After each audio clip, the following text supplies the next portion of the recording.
Assalamu alaikum. My name is Dr. Mohammed Safdar from Department of Breeding and Genetics, and today my topic is multiplex PCR for identification of foodstuff. Mainly focus on species identification in meat and processed food. Introduction: Multiplex PCR is a molecular technique that allows peoples to identify different species simultaneously. It enables rapid detection and identification of species in complex food matrices and commonly we used for detecting adulteration in meat and dairy products. What are the principles involved in this PCR?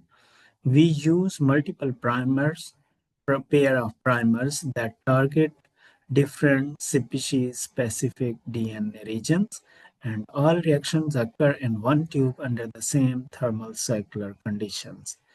And they amplified fragments of different sizes that are visualized on agarose gel electrophoresis. Why we want to do this study? It need for species identification and food. It prevents food fraud and adulteration. It also help to prevent those peoples who are very care about religious and ethical reasons like detection of pork and uh, other species. It can also help to enforcement of labeling regulation, and finally, it can prevent of consumer rights and safety. And next is target genes commonly used. We mostly used mitochondrial DNA because they are compact and they have much more information, such as cytochrome B12, sRNA, and CoI. And another one is nuclear genes like beta actin and myostatin. The selection depends on interspecies variability and amplification efficiency. How we design primers? Species-specific primers designed to amplify unique DNA regions, and their sizes must differ to allow easy detection on gels.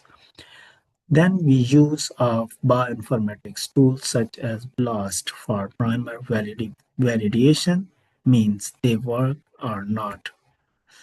Workflow of multiplex PCR: first of all, sample collection and then DNA extraction from different commercial kits, and after that DNA quantification by nanodrop or gel electrophoresis to check their quality. Primer optimizations: for primer optimization, we used thermal cyclers. Particularly, we optimized annealing temperature and concentration of DNA and primers. Then we applied them for simplex and multiplex PCR, and after that we used gel electrophoresis and visualization of bands, and finally we interpret them. Optimization of parameters. Primer concentration balance to avoid competition of these primers in multiplex PCR. After that, magnesium chloride concentration also checked at different concentration. But most important is annealing temperature that uniformly for all primers worked. PCR cycle numbers and extensions also can be adjusted at different stages. Example: meat species identification. Our targets can be beef, chicken, pork, goat, and fish. Each species produce a unique band's size. As if we have a beef 359 base pair, pork 660, chicken 538 base pair, then they will appear on the gels on particular places. Allows detection of adulteration in mixed and processed samples. Another case study is halal authentication. Multiplex PCR can detect pork DNA and processed meat labeled as halal. It can also provide a rapid, cost-effective, and sensitive method for halal verification. Further, it can support religious compliance and consumer trust. Visualization and analysis. Gel electrophoresis separate PCR products based on the size of primers. Fluorescent or ethidium bromide staining can be used for visualization. Band patterns compared with reference species markers to finally decide the result. Advantages: simultaneous detection of multiple species in the multiplex PCRs can save time, reagents, and cost. It also have a high sensitivity and specificity. Then finally, it can be applicable to raw, cooked, and processed food. What are the limitations about this multiplex PCR? It requires careful primer design to prevent cross-reactivity. DNA degradation in highly processed foods can affect results, and optimization of reactions is complex and expert can work on them and they can decide.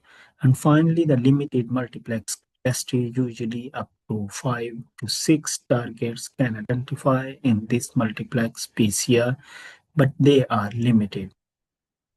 Recent advances: real-time multiplex PCR with fluorescent probes for quantitative detection is being used these days. And integration with DNA barcoding and next-generation sequences is also being used. The development of portable PCR devices on site food testing is being processed these days.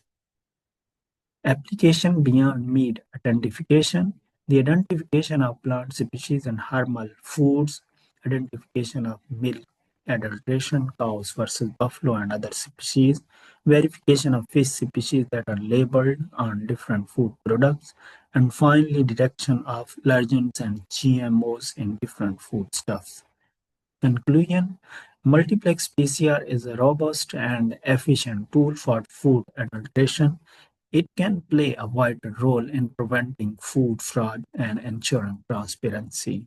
Future trends for focus on digital PCR and automation for rapid on-site analysis. Thank you.